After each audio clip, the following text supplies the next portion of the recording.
everybody, welcome to the Split Seed where the moment is right now. My name is Jenny and I am very excited because it is finally time for Halloween. So if you're anything like me and you just feel crushed by the weight of all your responsibilities and you don't necessarily have the time to think of a Halloween costume that is super elaborate and put it all together like months ahead of time, don't worry, we are in the same boat, but that's okay, I got you covered. Today I decided to put together 6 different last minute Halloween costumes with things that you can literally just grab out of your closet, stuff you already have around your house, and it'll still be a great costume. So without further ado, did you see what I did there?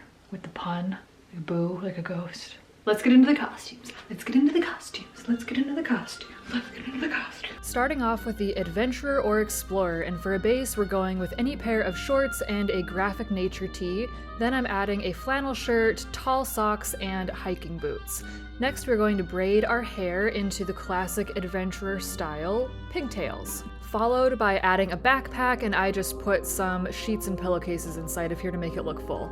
Next we're adding a scarf. If I had a more bandana looking or plaid scarf, I would add that, but all I had was this floral one, which worked fine. And next we are putting on your classic dorky dungaree hat to complete the look.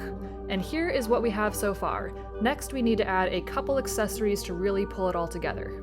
Our first accessory is a pair of binoculars, and then also this little notebook to, of course, record all your discoveries. If you had a map, that would be really good to carry around as well. I didn't have one, but I think that would work just as well. And then, as always, if you use your props and kind of get into character, that just makes it more fun and really completes the look. So I was happy with this one.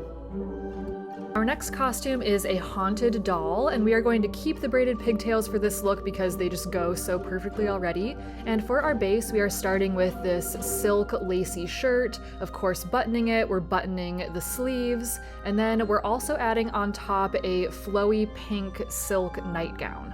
To really make this look like a haunted Victorian doll, we're going for light pastel colors, ruffles, very feminine and antique looking.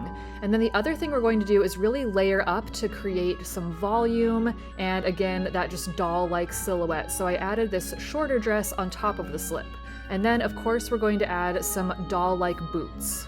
And then to make this just even more doll-like, I'm going to keep adding frills with this scrap of lace to put around my neck, and then little pink bows on each of my braids to, again, really make it look like a doll and add more frills. And then finally, I'm going to add a little stuffed animal. I only had this little Totoro, but if you had a teddy bear, it would work really, really well. So here is the final look, and I'm really happy with it. I think if you put some doll makeup on, it would really come together. I'll put some examples of what I would do here on screen, but then again, get into character, act spooky, and I think this would be a really fun costume.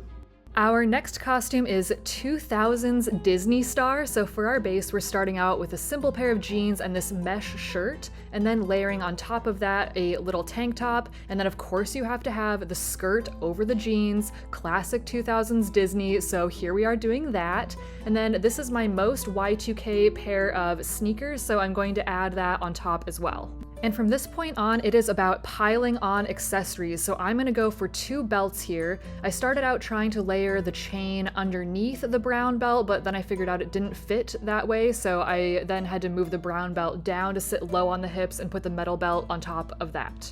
The combination of the layering and the low rise really make it stand out for 2000s. And then I'm going to pile on many different lengths of necklaces, especially the long one is very of the time of the 2000s, and bracelets. I took every single beaded bracelet that I own and put it on my arms to really just make it feel like you were in a Disney Channel original movie.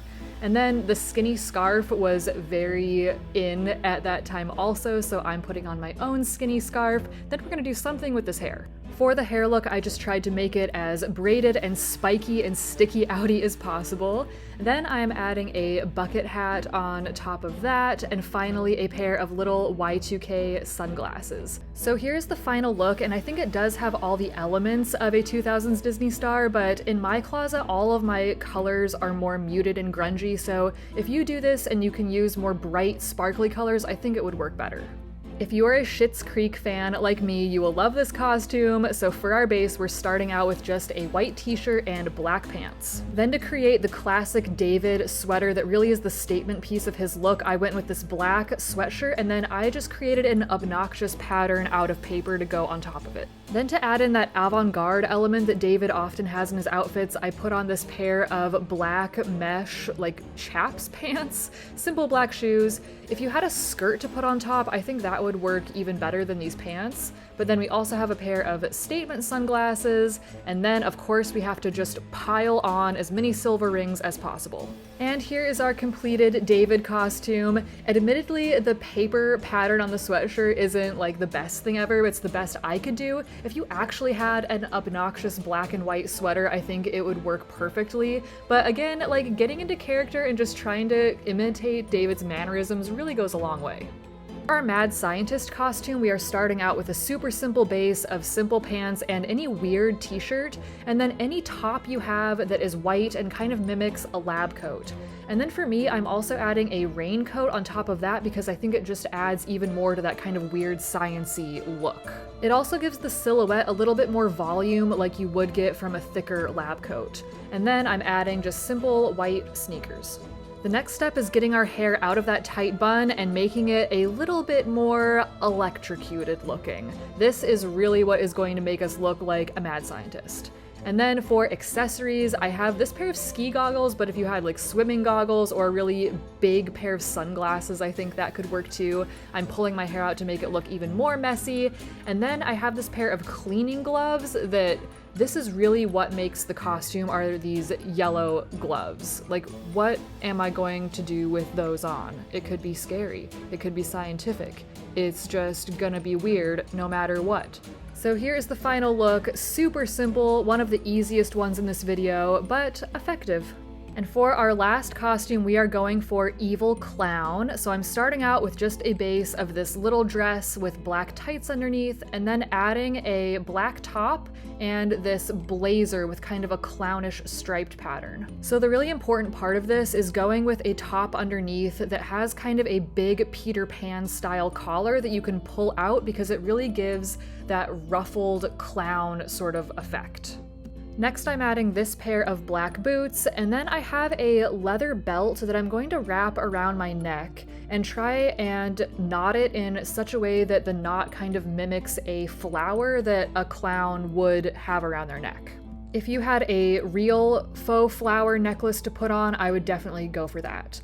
But here is the look so far, and then I realized that I wasn't totally happy with the bottom, so I'm going to add more volume and ruffle with this skirt, and then I just rolled up the top to make it the length that I was happy with and just have a little bit poking out the bottom. I think adding that extra layer of ruffly fabric really took the outfit to the next level.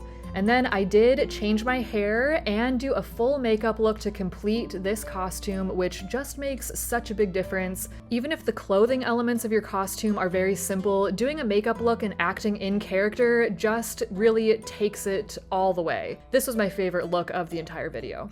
All right, so those were the last minute Halloween costumes that I was able to come up with things from my own closet. Hopefully they were broad enough that it might work for some of you guys too. So let me know what you thought in the comments down below. If you're gonna try and use one of these, I would love to hear about it. And as always, thank you so much for watching. I really appreciate it. I like to put out new videos every Thursday, so if you wanna see more cool stuff around here, you can go ahead and like this video and subscribe to my channel. For next week's video, we are going to be doing a fun out of town thrift with me, so I would love to see you back here for that. And until then, I hope you have the happiest of hauntingly ghouliest, booiest Halloweens ever, and I hope you have a good rest of your day or night, and I will see you next time. Bye!